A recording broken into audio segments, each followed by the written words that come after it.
Can the Foreign Secretary assure this House that the escalating conflict in Iran, where we all want to see urgent de-escalation, will not take focus from the UK's efforts to end the devastating war in Gaza, to help the Palestinian people, to free the hostages and lift restrictions on humanitarian and medical aid? Iraq showed the grave dangers of following a right-wing US president into an illegal war for a regime change. The consequences were hundreds of thousands of dead, mass destruction, mass devastation, regional chaos and wasted resources. Many fear that the same thing is happening now. So will the Foreign Secretary confirm that any such war on Iran for regime change would be illegal under international law? And will the Foreign Secretary confirm that he would oppose in UK involvement in any such intervention, in any such war? Let's be clear about what's happening.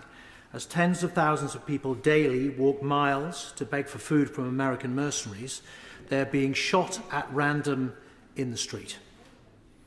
Now, I think we've moved beyond in this House as asking the Foreign Secretary to actually lift a finger beyond mouthing the words to do anything about this. But I have a wider question.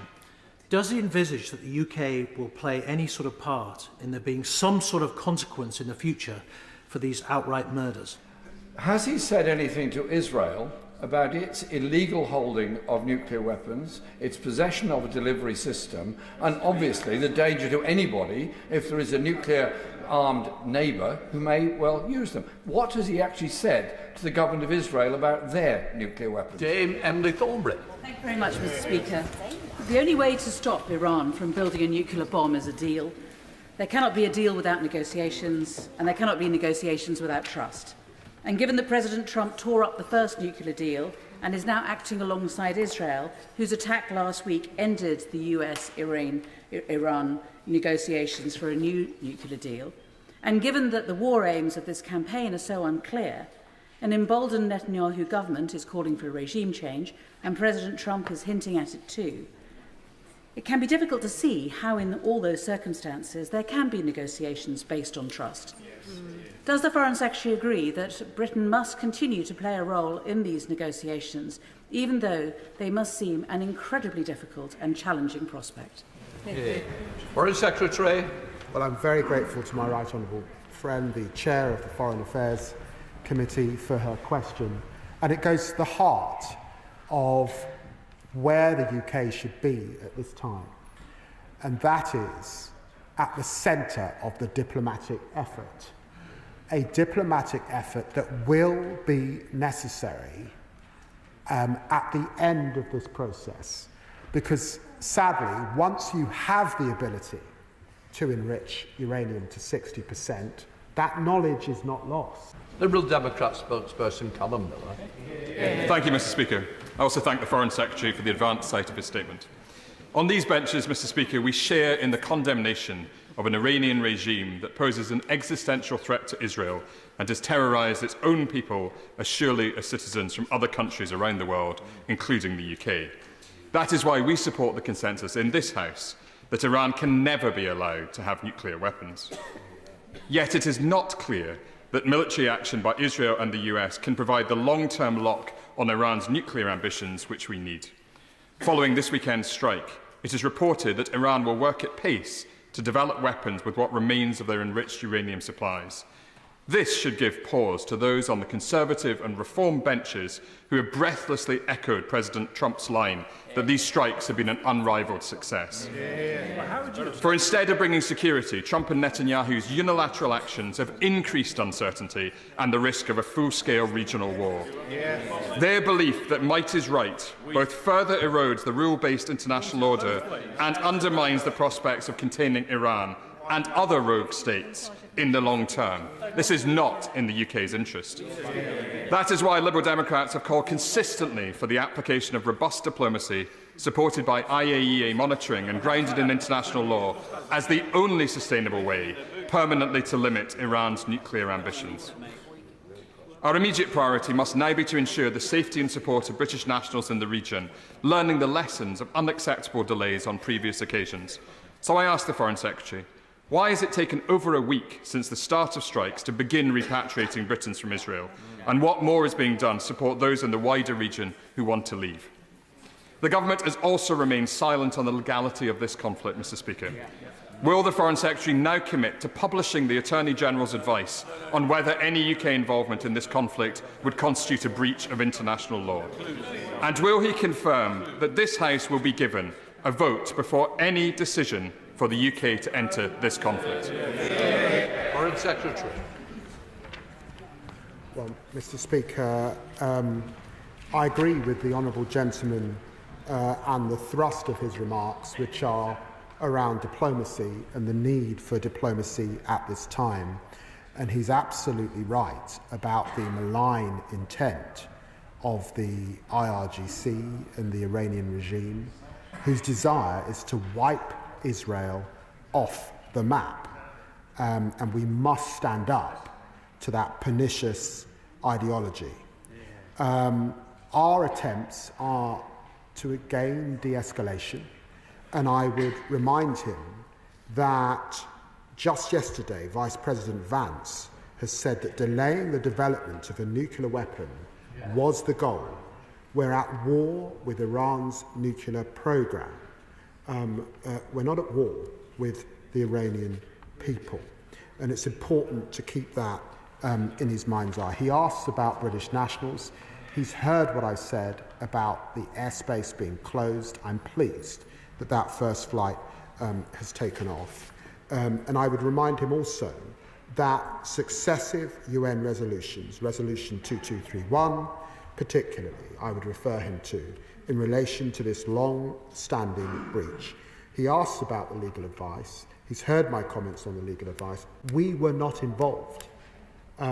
This is not our legal context. And he asks about publishing the AGs. That might have been appropriate if we were involved, but I don't think it is.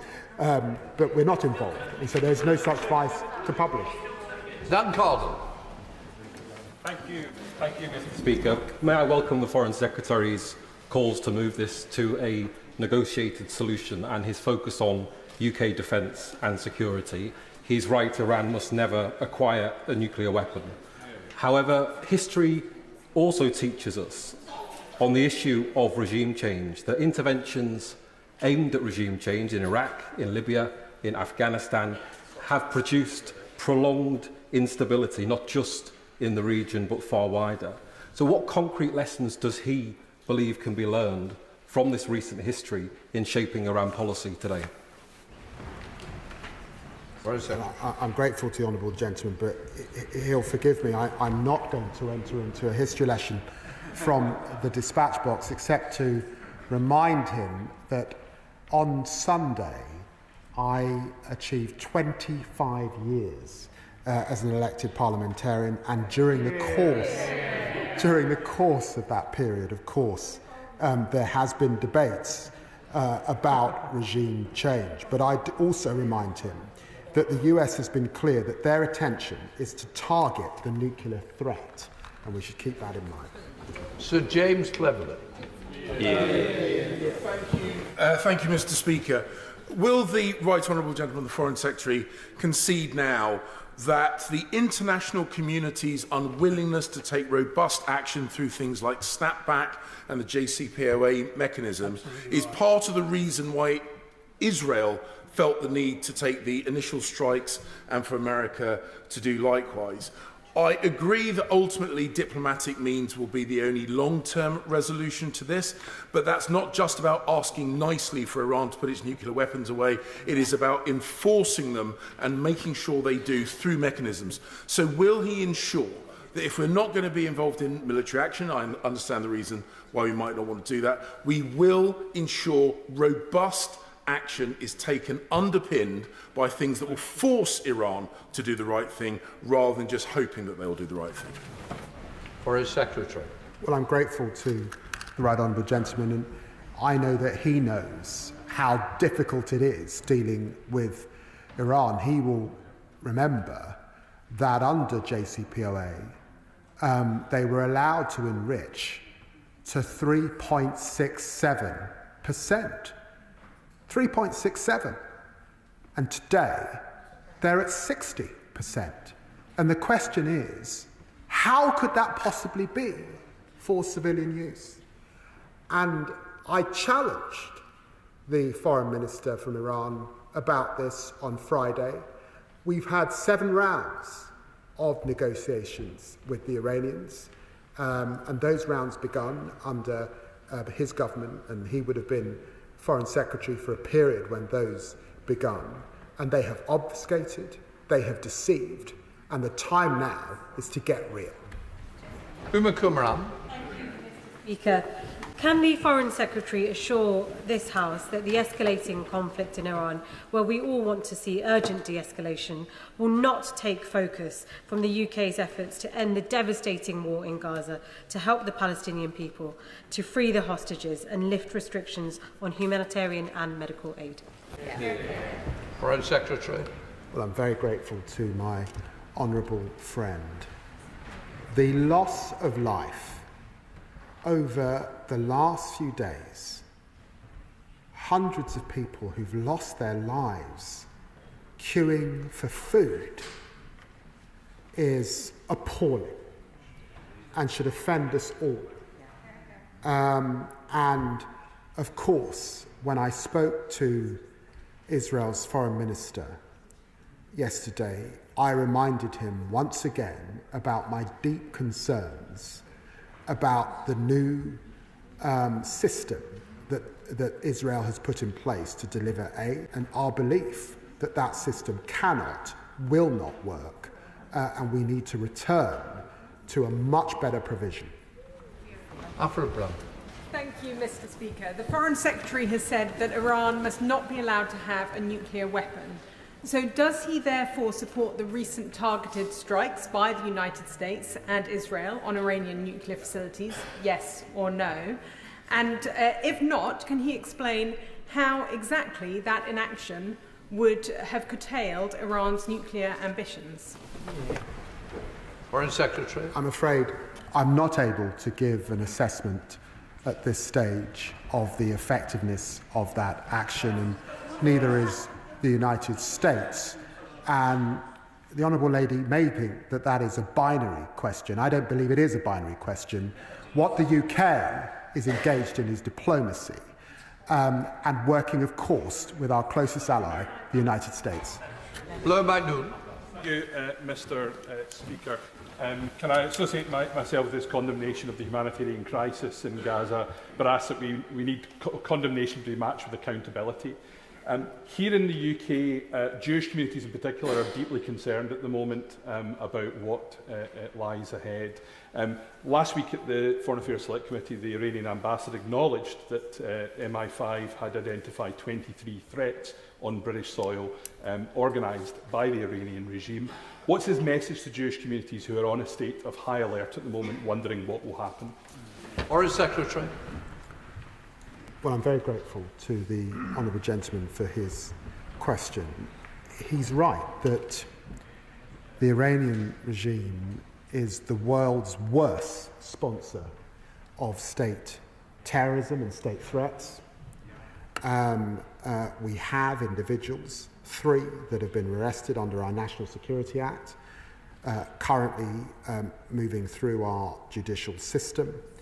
And I would want to reassure those in the Jewish community in our country that we take those threats very seriously. And I, working alongside the Home Secretary, will do all we can to keep them, their buildings, their institutions, their families safe. Sir Julian Lewis.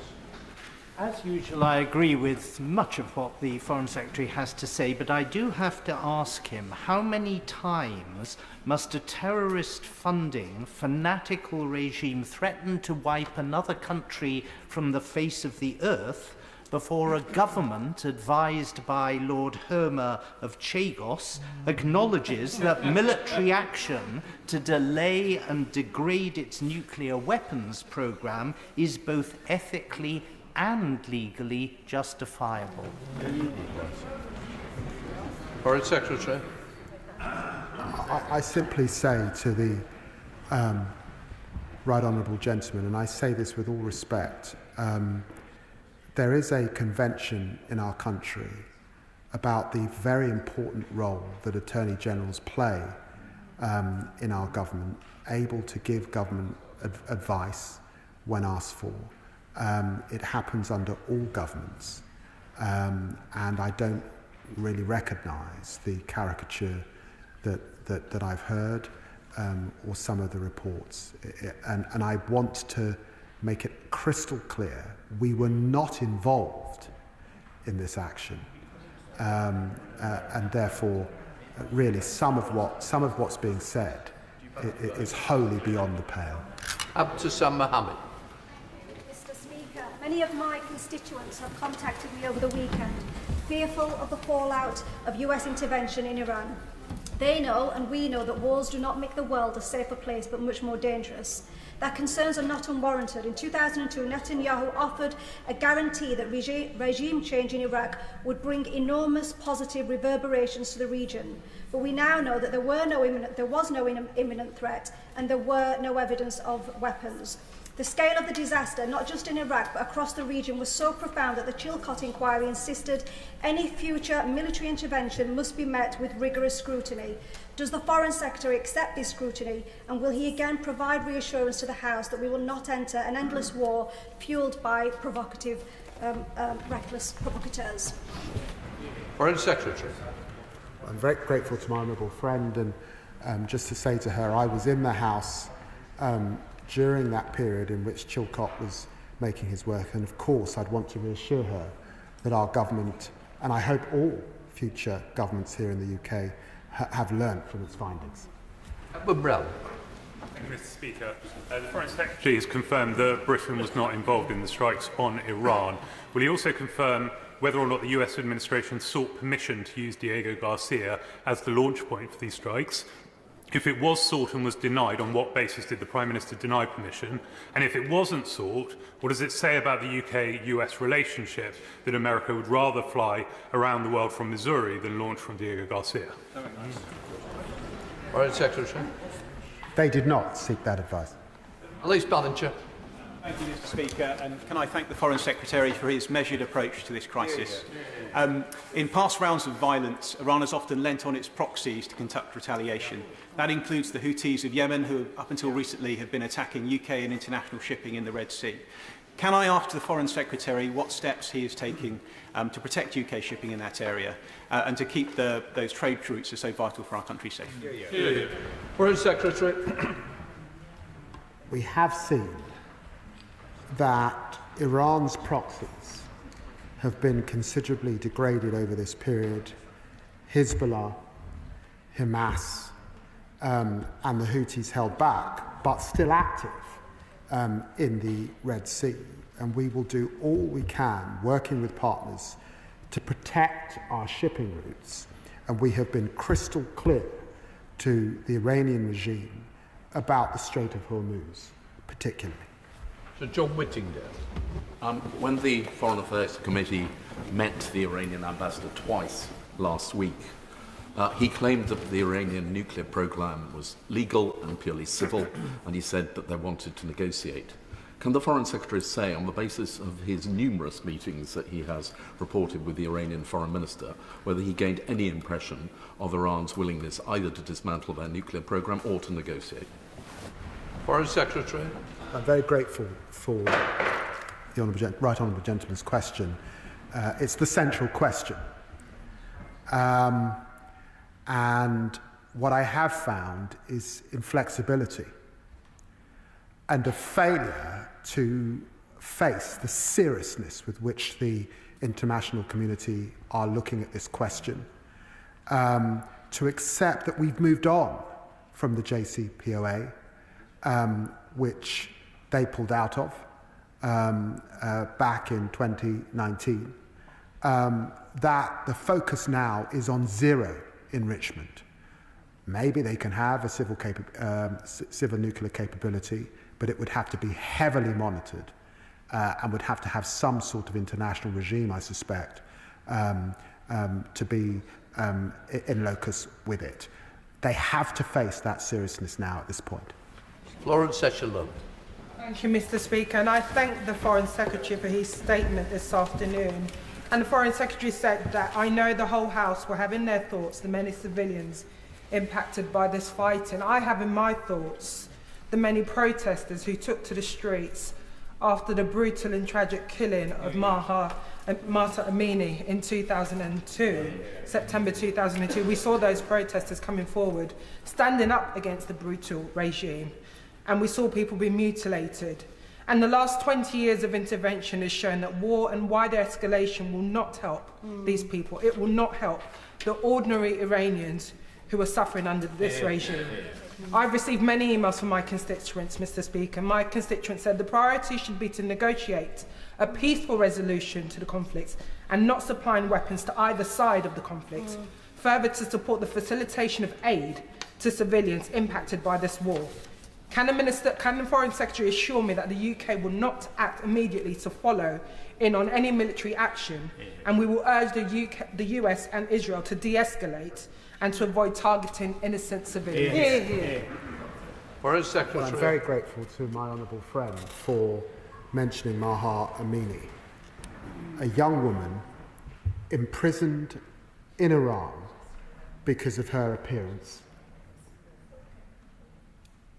killed in police custody, 20,000 people, many of them who protested, thrown in jail as a result, and 500 who effectively were murdered and lost their lives. That's the regime that we're talking about, and she's quite right to remind the House about that this afternoon.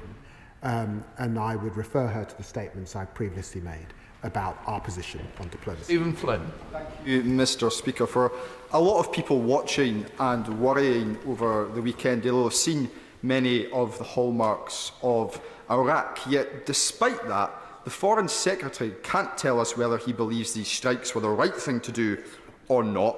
The Foreign Secretary can't tell us whether he believes that these strikes were legal or not. And the Foreign Secretary has failed today to outline whether this House would be given a vote on any potential military action in this conflict. Is he purposely treating the public as fools?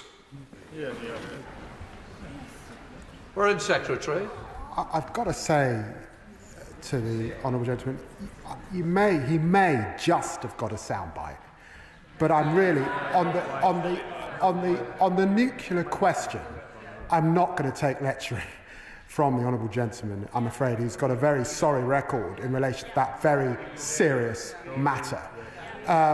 We have been very clear that diplomacy is the way, that de-escalation is our position. That's what you pursue if you're serious about foreign policy, and I recommend our approach to the honourable gentleman. Thank you, Mr. Speaker. May I first join the Foreign Secretary in thanking our brave service personnel from RAF Brize Norton for repatriating British citizens back from Tel Aviv. On this Armed Forces Week, I think we are all grateful for their courage and sacrifice. On Iran, let's be clear about the regime. It has killed thousands upon thousands, upheld brutal suppression of democracy, rights of women and LGBT+ people. It has demonstrated a consistent intent to sponsor terrorism and act through proxies and with violence in order to destabilise the region. But all military action must go through the process of international law, and it must be executed based on a plan and intent to return to democracy. Does my right honourable friend agree with me that we must do what we can to support de-escalation as soon as possible?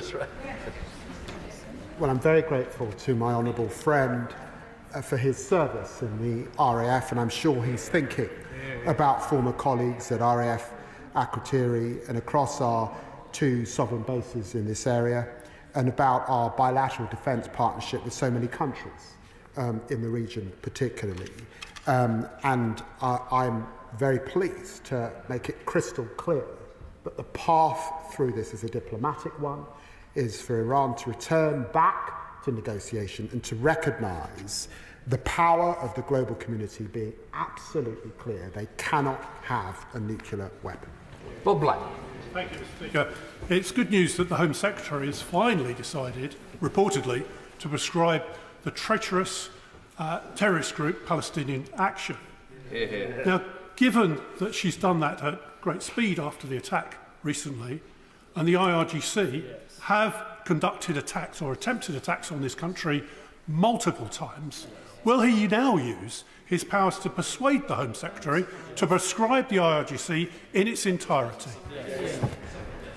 Foreign Secretary. Well, I'm grateful to the honourable gentleman, and the prescription question is always an issue for the Home Secretary. In the decision that she's made today, it's important to stress that it's a process involving all the relevant agencies and their assessment in the activities. But I have to say the attack on RAF bases is disgraceful and totally unacceptable, and the force of the law must bear down on it. She keeps prescription under review. I know it's a long-standing issue that this honourable gentleman's raised. Jessica Moore.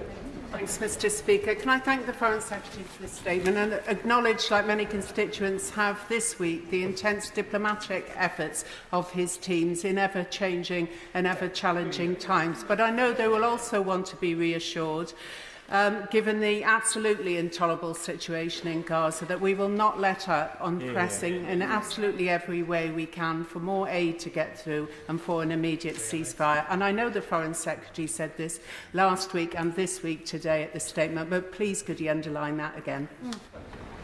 Foreign Secretary. Well, I'm very grateful to my honourable friend, and this morning I sat in my office with Eli Sharabi, who managed to get out of a Hamas cell, but lost many family members during that journey.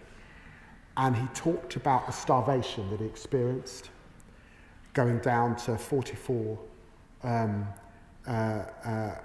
kilograms after being 70 when he went in. It was humbling to hear his story, and to be reminded that the humanitarian catastrophe affected everyone in Gaza. But he did say that the Hamas who were holding him ate plentiful while they watched him and others with him starve. Richard Tice. Thank you, Mr. Speaker. Given that there's a consensus across, I think, the whole House that Iran should not have a nuclear weapon, it seems to me there's a sort of a lack of willingness to recognise when negotiations after many years have patently failed to yield results. So will the Foreign Secretary join Reform and myself in thanking the United States and Israel for degrading the Iranian nuclear weapons programme? Well, I had two conversations with Secretary of State Rubio yesterday, and I hope he would say that we've established a very good working relationship over that period, and he will know that I have a long-standing or longer-standing relationship with Vice President Vance. And to be clear, the United States position is that we are at war with Iran's nuclear program. This was a targeted attack, and it's important to understand their efforts to degrade, but we have not yet had that assessment as to its effectiveness. Richard Burke. Thank you, Mr. Speaker. Iraq showed the grave dangers of following a right-wing US president into an illegal war for a regime change. The consequences were hundreds of thousands of dead, mass destruction, mass devastation, regional chaos and wasted resources. Many fear that the same thing is happening now. So will the Foreign Secretary confirm that any such war on Iran for regime change would be illegal under international law? And will the Foreign Secretary confirm that he would oppose in UK involvement in any such intervention, in any such war? Foreign Secretary. Confident in my engagement with the United States and the discussions that I've had, including those in the White House last week, that this is not about regime change. And I should remind the honourable gentleman that the Israelis too have been clear that they are not attacking the civilian leadership in Iran. Sir Bernard Jenkins. Thank you, Mr. Speaker. It does appear that the House agrees with the government's objective that Iran should never have nuclear weapons, but the government is prepared to will the ends, but not the means. And it begs the question about who is really running the government. Why did Lord Homer's opinion on the legality of military action or UK involvement become public last week? Was it leaked? Was it briefed? And doesn't it demonstrate that the government is paralysed and divided over this question instead of leading from the front? Foreign Secretary. No. Laura Kirkesmith. Thank you, Mr. Speaker, and I commend the Foreign Secretary for urging calm and restraint at this troubling time. I know he's been engaging with European counterparts, notably France and Germany as the E3. But as the positions of the US and Israel and Iran harden, does the Foreign Secretary agree with me that this is a moment where our relationship with Europe as a collective force for diplomacy and peace is going to be crucial? Foreign Secretary. I'm very grateful to my honourable friend. It was important for the so-called E3, the United Kingdom, alongside Germany and France, working with the EU's High Representative to make clear our concerns about Iran's nuclear ambitions to the Iranian forum, urge him to come back to diplomacy. And then all of us were on the phone to him again after the action. Of course, there's an important role for Europe, particularly as the custodians of the JCPOA, and because we have a decision to make about whether we will in fact snap back and impose a heavy set of sanctions on Iran if they fail to comply. Alan Maguire. Thank you, Mr. Speaker. Last week and today, the Foreign Secretary said that the government's first priority is the welfare of British nationals, and I welcome this. Yet, my constituent, who was caught in Iran with her baby, received unfortunately no support from the Foreign Office and had to plead with officials at the port to evacuate to Oman. This was not a secure route, and another ferry was bombed along the way. She and her baby are now thankfully safe, but still seeking their way back to the UK without their luggage or any provisions for their baby. Can the Foreign Secretary outline what steps are being taken to ensure British nationals, like my constituent, can be repatriated swiftly and safely if they so wish? Secretary. Well, I'm very sorry to hear about the position of her constituent and her baby. It must have been immensely stressful to make your way out of Iran in this way. She will know that we have been advising against travel to Iran since 2019. We are able to offer support on the border with Azerbaijan as best we can, but she will also know that the airspace is not open in Iran. But if she writes or is in touch with my honourable friend, the Middle East Minister, of course we'll look at it and what learnings there may be. Debbie Abrahams. First of all, I'd like to associate myself with the remarks about condolences to everyone that's lost loved ones.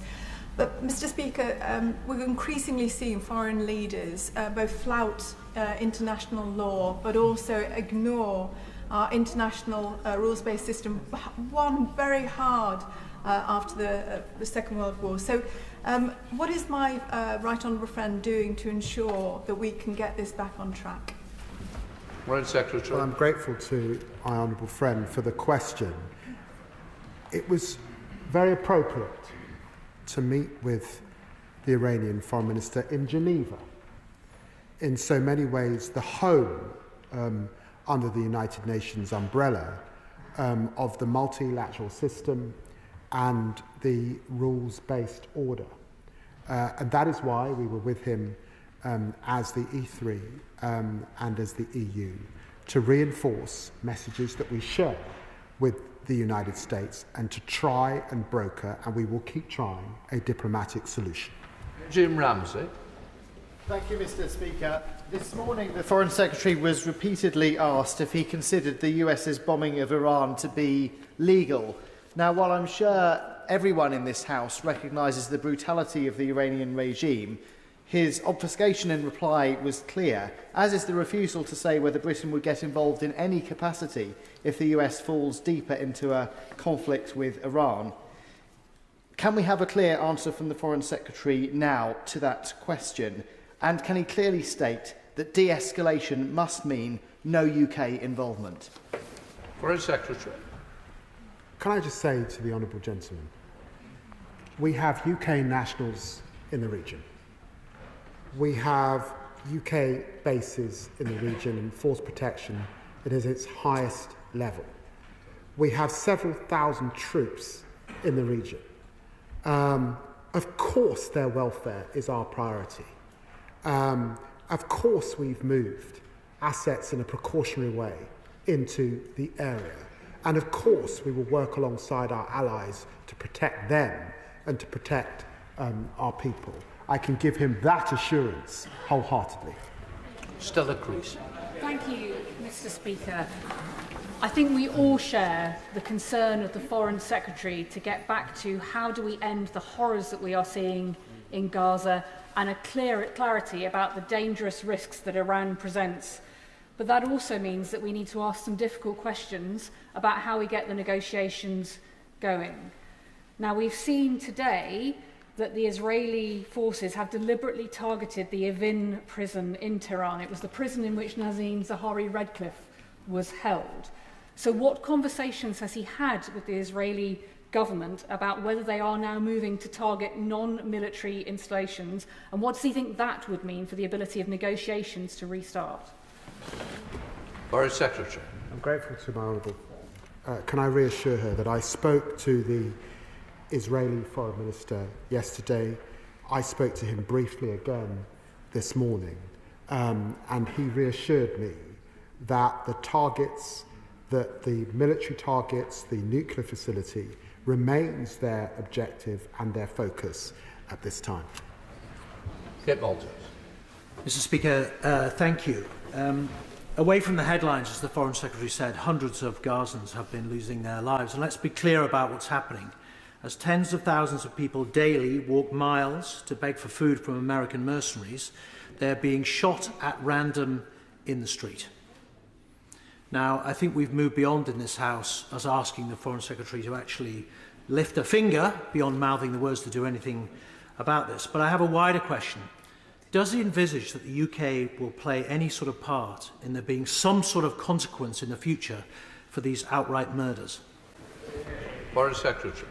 Can I say to the right honourable gentleman, and I know the strength of feeling that he has on these issues and the consistency with which he has pressed these issues from the backbenches, can I reassure him that in the White House last week we did not just discuss the situation in Israel, and Iran.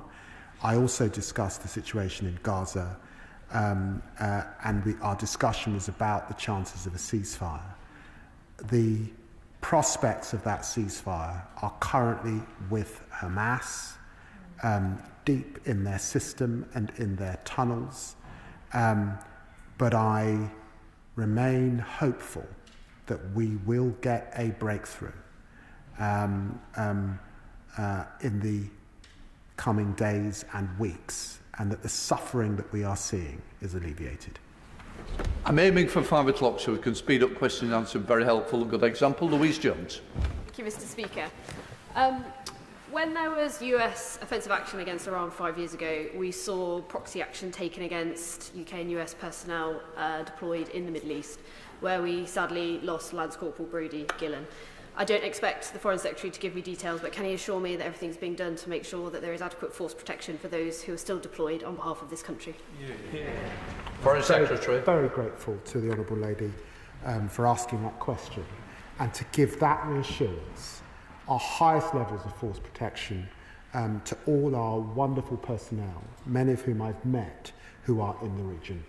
Can I thank the Foreign Secretary for his statement and also for emphasising the importance of restraint and de-escalation at this very perilous moment. But can I ask him what steps he's taking to try to align and coordinate his diplomatic efforts with those of our European and G7 allies in the hope of presenting this united diplomatic front? Secretary. Grateful for the question.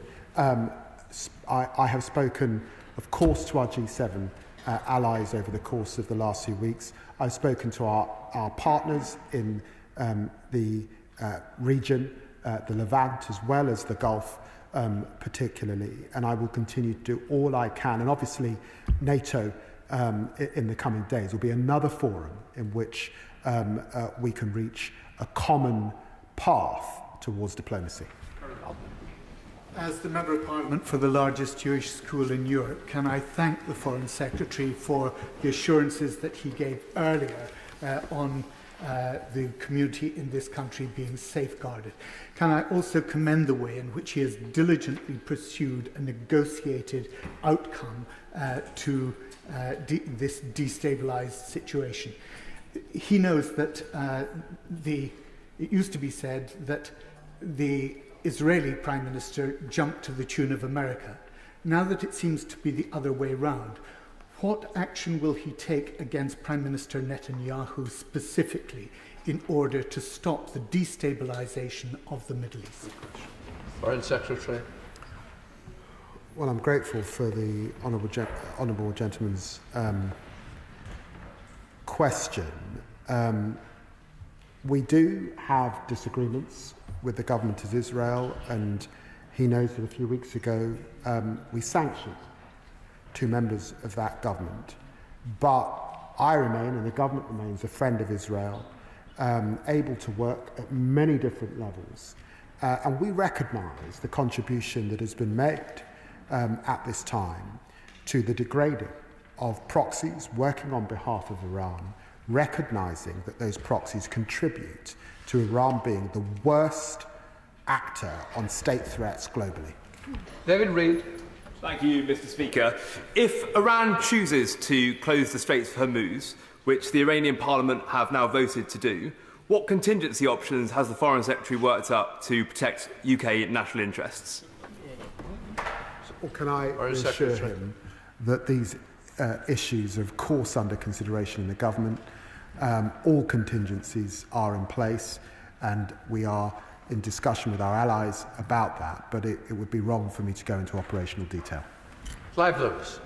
Can I associate myself with the comments made across the House about the dire and despicable nature of the Iranian regime?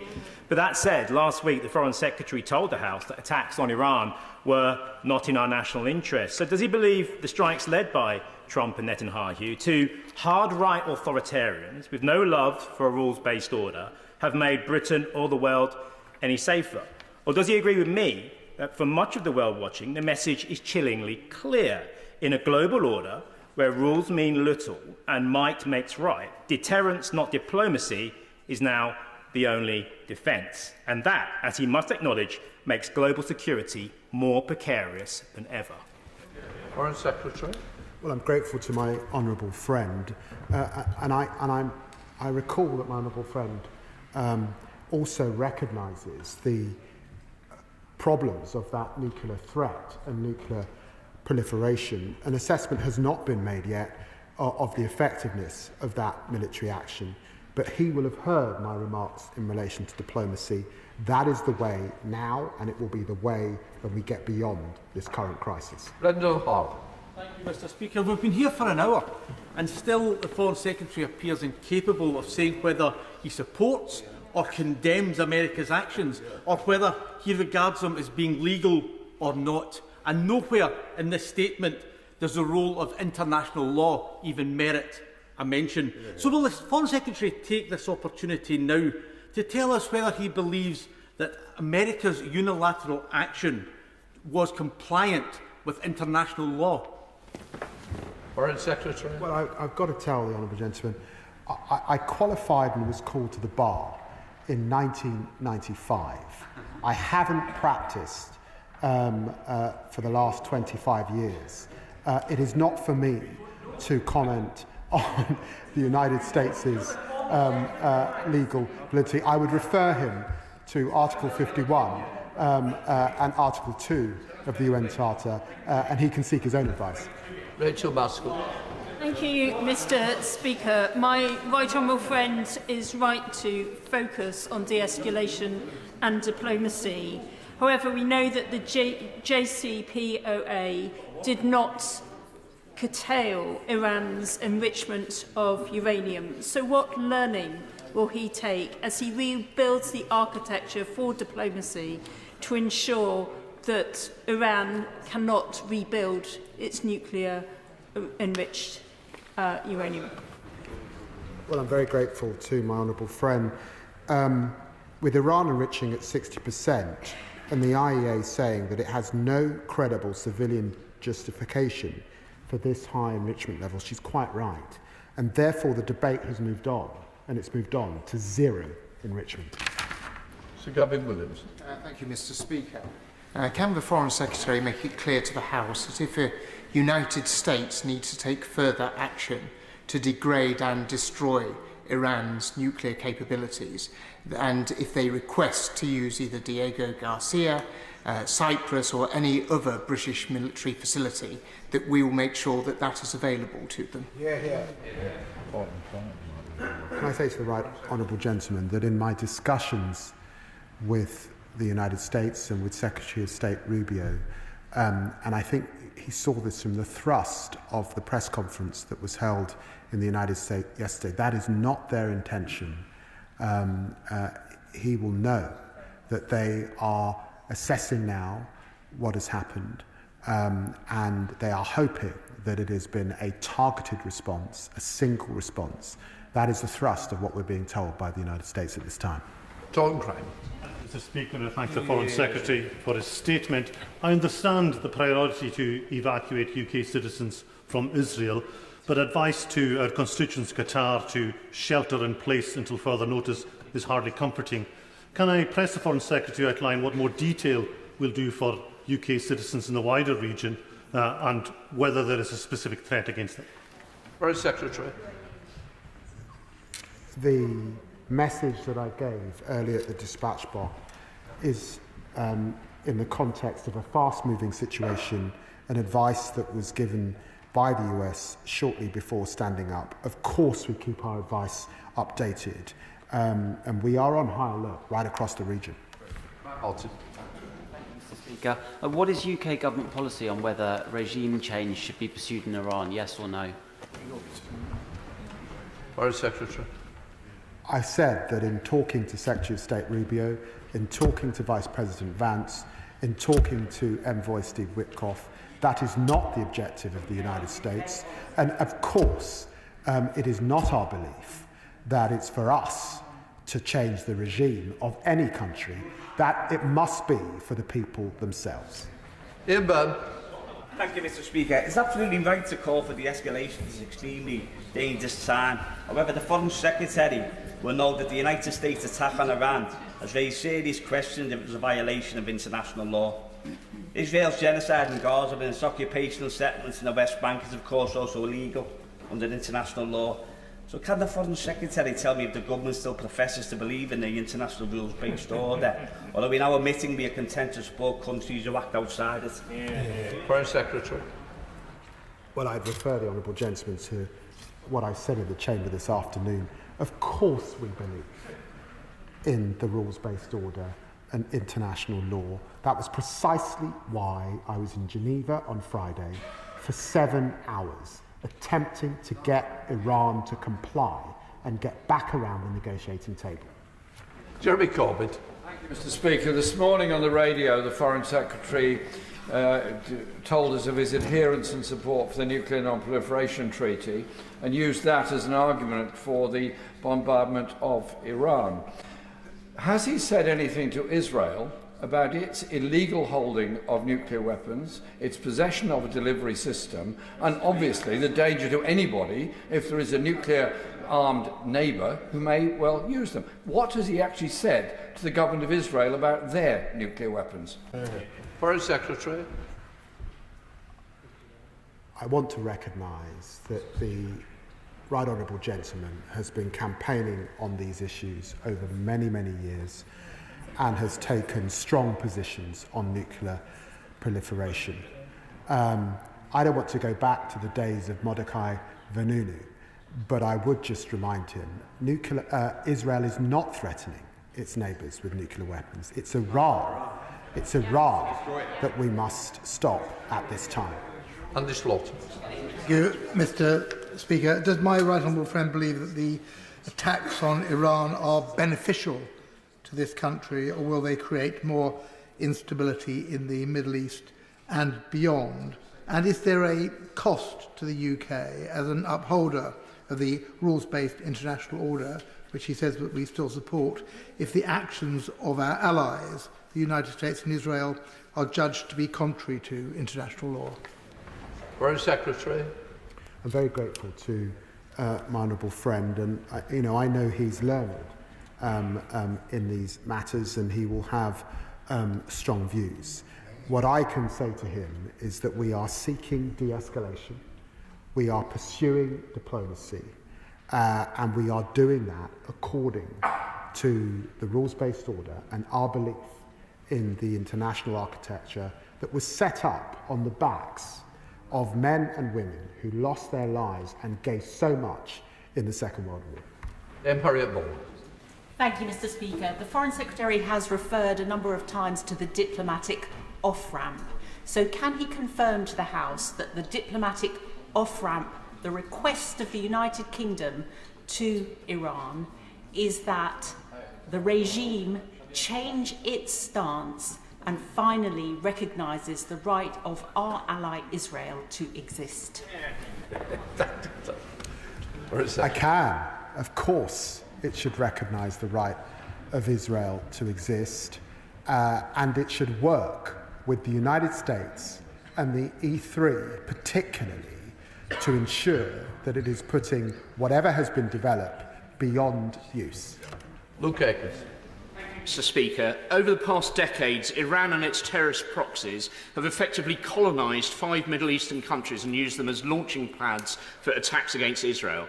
Iran's been goading and indeed preparing for a conflict with Israel for decades, including the genocidal intent behind its nuclear weapons development. How will the UK support our many allies in the region, Arab countries as well as Israel, facing similar threats from the Iranian regime? Foreign Secretary.